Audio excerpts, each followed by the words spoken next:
Where are you right now? Are you safe? I asked Jesus, worried about him being near a fire. But he seems annoyed and tells me he's at work before hanging up. I'm puzzled because it doesn't make sense for him to be working near a fire.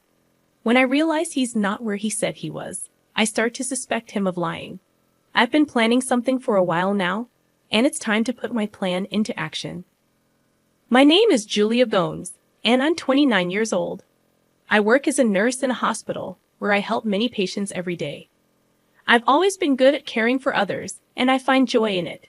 Nursing feels like my true calling. I'm married to Jace, and we've been happily married for 2 years. We live in company housing provided by his job, and I cherish our life together. I met Chase 3 years ago at a party where some friends were hanging out. Jace, who tends to get shy, drank a lot and ended up getting drunk pretty quickly. Even though we had just met, I couldn't leave him alone in that state, so I took care of him at my place. The next day, Jace didn't remember anything, but he said something serious like, "I'll take responsibility," which made me burst into laughter. I had to explain to him what happened, and he felt embarrassed and apologized. That's how our relationship started, and we got married a year later. Now, as we're nearing our 3rd year of marriage, we haven't had any kids yet, but I believe we can create a loving family together. Lately, Jace has been really busy with work, especially on weekends, and he often comes home acting distant. Even when we're relaxing together on the couch watching TV, he's always glued to his phone, sighing a lot. At first, I wondered if I did something to upset him, but I couldn't think of anything. As time went on, I started to worry about his health, so I began researching balanced meals and cooking healthier meals for his lunches and dinners. That day, my hospital had 2 shifts, day and night. I was supposed to work the night shift, but a colleague asked me to switch to the day shift, so I did. I meant to tell Jace about the change, but I ended up telling him on the day itself. I messaged him, saying, "I'm working the day shift today, so I'll cook dinner and wait for you," but he took a while to reply. Normally, he'd respond quickly and even use emojis, but lately his replies have been short. I wondered if he was just busy or if this was normal after being married for 2 years. Feeling a bit lonely, I rushed home after work to cook a good meal again. Cooking went really well today. I took a quick photo of the meal and posted it on my cooking account on social media. I enjoy cooking for Jace, but sharing my cooking on social media has become something I like too. A few minutes after posting, I got a notification, a comment from one of my cooking friends. I've been chatting with someone I met through my cooking account on social media lately. It's nice to have a connection outside of work, and it makes me happy. While I was chatting online, Jace came home from work. I quickly reheated the food I made and said, "Welcome home. Dinner's ready. Was your day busy again?" "Thanks, yeah, I guess I am. I'm pretty tired," Jace replied, changing into his comfy clothes and sinking into his chair, looking exhausted. I brought the reheated food over to him. "Yeah, a colleague needed my help with something urgent. Sorry I didn't tell you earlier," I explained as I sat down at the table to eat. "Let's dig in." "It's okay. It was last minute, but just let me know sooner next time. Sometimes I make plans to hang out with coworkers," Jace said. "Ah, got it," I replied, noticing Jace hadn't been eating much. "Is the food not to your liking? Did I mess up the flavors?" I asked, concerned. Jace stopped mid-bite and looked at me with an awkward expression. "No, it's not that. I just don't feel hungry right now." "Sorry, I'll save it for breakfast tomorrow," Jace said, forcing a laugh. "Thanks for cooking, though." He stood up from the table and headed towards the bathroom, leaving more than half of the food untouched, just as I suspected. I followed him to the bathroom. "Hey, are you feeling all right? You haven't seemed yourself lately. I'm worried about you. Maybe you should see a doctor," I suggested. Jace, brushing his teeth, rinsed his mouth and chuckled at my concern. "I'm okay. Maybe I just need to get back into exercising. I'm going for a walk now." "Okay," Jace said, straightening himself up and quickly making his way to the front door. "I'll be fine." he reassured as he declined my offer to join him. Even more worried, I decided to secretly follow him outside, just in case he needed help if something happened. Though that's what I told myself, deep down, there was another worry brewing in my heart. To my surprise, Jace walked briskly and stopped at a park not far from our house. He looked around and appeared to be texting someone on his phone. Soon, a white car pulled up, and Jace approached it. He exchanged a few words with the person inside, a young woman with long curly hair, giving off a flirtatious vibe. I instinctively took out my phone and snapped a photo. Before I could fully comprehend what was happening, Jace got into the car, and they drove off together. Shock, confusion, suspicion, and a whirlwind of emotions filled my mind, leaving me frozen in place. Then, a message from Jace came. Met a friend unexpectedly. I'll be home late. A friend? The image of him with the woman lingered in my mind, and I couldn't bring myself to believe his explanation. That night, Jace didn't come home until after 1 a.m., and my anxiety was through the roof. Tears streaming down my face, I showed him the photo I had taken. When he saw the photo, Jace froze for a moment, then quickly brushed it off with a laugh. Oh, I just bumped into a client salesperson while I was out walking. I was just giving them some advice, nothing more. Please trust me, he pleaded, looking at me with a sad expression, as if he was the victim, shutting down any further questions.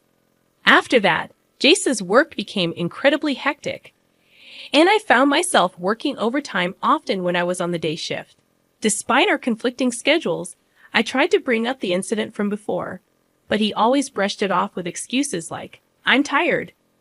I worked late yesterday, or I'm working on my day off today, really. During work, whenever I relaxed, thoughts of Jace and that woman being close would creep into my mind, making me feel uneasy. After finishing my night shift, the morning sun felt harsh on my tired eyes.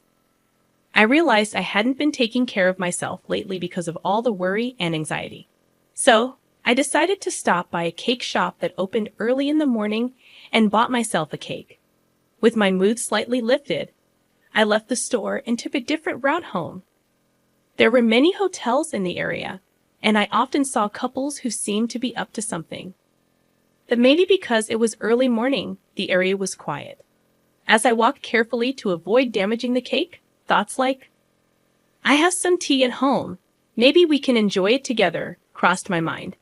Then, out of the corner of my eye, I saw a young man and woman coming out of a hotel on the opposite sidewalk. I glanced over casually, but then I froze. There was Jace, with his sleepy smile, and the woman with the long curly hair from the car that day smiling back at him. The cake slipped from my hand and splattered on the ground. In that moment, all I could think about was gathering evidence. With trembling hands, I took out my phone and snapped a picture of them arm in arm, smiling at each other. They looked like a couple in the photo. My heart raced, and I broke out in a cold sweat, realizing that Jace had been lying to me. All I could see was the fallen cake box and the damning photo of them staring back at me. In the back of my mind, I knew I couldn't stay with him anymore. One day, after a series of events confirmed my suspicions about Jace, the word divorce started to feel like a real possibility. I was working my usual day shift, busy with tasks. Suddenly, I heard sirens in the distance, signaling that fire trucks were passing through the neighborhood. It wasn't just one truck, but 2 or 3 in a row, which made me worry that there might be a fire nearby. After finishing a phone call and taking a moment to catch my breath, 2 colleagues returned from a patient's room, discussing how frightening it was. Good job. What's going on? I asked, sensing there might be trouble. They lowered their voices and told me, there's a fire at Company A. A patient we passed in the hall mentioned it. Company A? A fire? Those words sent a shiver down my spine. Excusing myself from my colleagues and clutching my phone tightly, I hurried to a quiet spot. Company A, where the fire was reported, was where Jace worked. With a sense of dread, I called Jace. Like every morning, I had seen him off to work. Since the events that had unfolded, we hardly saw each other at home and rarely spoke. But I never missed saying goodbye to him in the morning.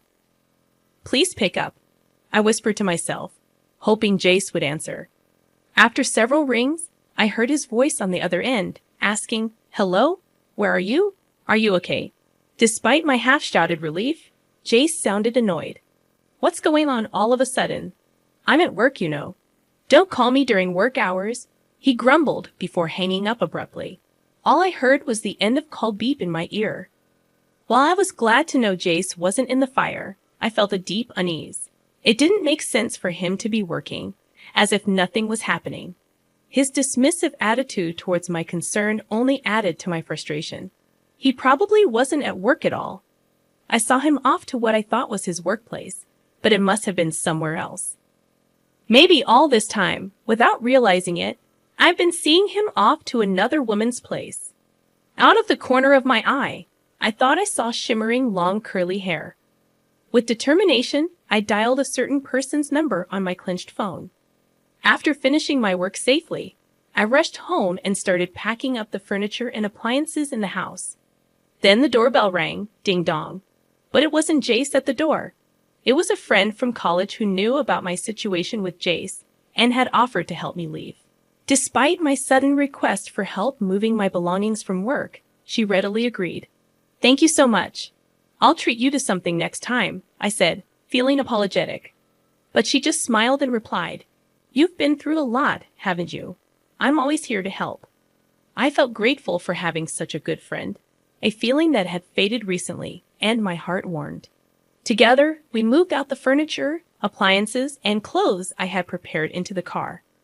The room, now empty of the belongings I had accumulated since my single days, felt stark and bare. Looking around, I questioned if I had any lingering attachments to my past life. "No, I don't need it anymore," I decided, feeling no pull to stay. With determination, I headed towards an apartment near my workplace. On the day I saw Jace leaving a hotel with another woman, I had rushed to a real estate agent. I wasn't sure about divorce yet, but I had rented the apartment just in case. I felt satisfied with my decision. I unpacked the items in the apartment and then remembered something. I grabbed my phone and dialed the number, waiting for the robotic voice guidance to start. Hours later, after settling in from the move, I was taking a break when I received a call. Glancing at the display, I saw Jace's name. I took a deep breath before answering. "Hello. Julia, where are you? I came home to an empty house, and my phone isn't working. What's going on?" Jace's voice sounded frantic. "Most of the stuff at home belonged to me, so I took it with me. And as for the phone, it was in my name, so I canceled it," I calmly explained. His voice remained anxious. "Wait, my phone isn't working." "Well, I can only use Line because I'm connected to Wi-Fi. But more importantly, you said you took the stuff. You're not seriously running away, are you? This is a joke, right?" Jace's voice was filled with disbelief. As I listened to Jace still not grasping the situation, my irritation grew. "Are you seriously saying that? Don't tell me you forgot about the call this afternoon. Someone who's at work can't just keep working calmly when there's a fire happening, right?" Struggling to control my anger, I asked something I had wanted to know for a long time. "Where were you and who were you with instead of going to work?" There was a moment of silence from Jace. Then, reluctantly, he began to speak. "Look, the story about bumping into a female client while walking, it was a lie. The truth is, she's a colleague from work, and I was at her place today." "What?" Jace's confession was exactly what I had anticipated. He had been involved with the company receptionist, Savannah, for about 6 months. They would meet on the days I worked the night shift. Lately, as Savannah became more demanding, he had started lying about working overtime on his days off just to see her. Today, they had both taken paid leave and spent the day at Savannah's house. They only found out about the fire when Savannah's phone rang with a call from their office. After confessing everything, Jace pleaded over the phone, "I want you to forgive me." What a joke, I thought bitterly. "I'm glad to finally hear the truth from you, Jace," I said. "Despite our short marriage, I have been trying to build a good family life." Jace tried to interrupt, but I didn't let him. "I want a divorce because of your infidelity. Let's handle the details through our lawyers. Goodbye." Afterwards, the fire at Company A made headlines in the local news, becoming a big story. When I saw the news, I was stunned. The culprit behind the fire was none other than Jace's mistress, Savannah. Early in the morning, Savannah sneaked into the company's conference room, pulled a thread from the edge of a curtain, and lit it with a lighter. The fire spread quickly, burning down the conference room. Thankfully, the building itself suffered only minor damage. Surveillance footage clearly showed Savannah as the perpetrator. As for her motive, Savannah claimed that the married man she was dating wouldn't divorce his wife, and even her threats of exposing their relationship had no effect. She believed she had to do something drastic. Honestly, I couldn't understand why anyone would commit a crime just to be with Jace. However, according to Savannah's colleagues, she often complained about feeling lonely. Perhaps she envied the married man who seemed to have it all, thinking that being with him would fill her own loneliness.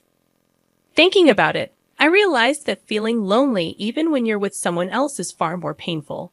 Since discussing divorce with Jace, we hadn't been in direct contact, but our lawyers were handling the proceedings. Meanwhile, I heard about what was happening at Jace's company. After the fire, Jace, who was unaware of what had happened, was shocked to learn the truth from the company's general affairs representative. Savannah was arrested immediately, and news of their relationship spread rapidly throughout the company. Unable to bear the gossip any longer, Jace resigned from his job. Hearing about all this, I felt a tiny bit of sympathy for Jace, but mostly, I believed he had brought it upon himself by choosing another woman. With that in mind, I went through the divorce process without much emotion, and we successfully divorced. The evidence of Jace's infidelity, captured in the photos I had taken, made the process smooth. Additionally, I ensured that Jace paid proper alimony from his severance pay. Now that my connection with Jace was completely severed, I enjoyed living alone in my new apartment, where I had settled in nicely. Perhaps I had neglected myself by always prioritizing others. While continuing my job as a nurse, I started to rediscover the joy of cooking, which had been my greatest pleasure during my marriage with Jace, but now just for myself. In the morning, I'd open the window of my apartment to let in the fresh air. Glancing outside, I saw a happy family of 3 walking together. Seeing them, I felt no regret at all. Instead, I felt excited thinking about my future. Just then, my phone buzzed. Returning to my room, I couldn't help but smile at the screen. I had hit it off with someone I met through a cooking account on social media, and we had become close quickly. We had planned to cook together that day, responding to the message saying, "I'll be there soon." I began preparing the meal we were going to cook.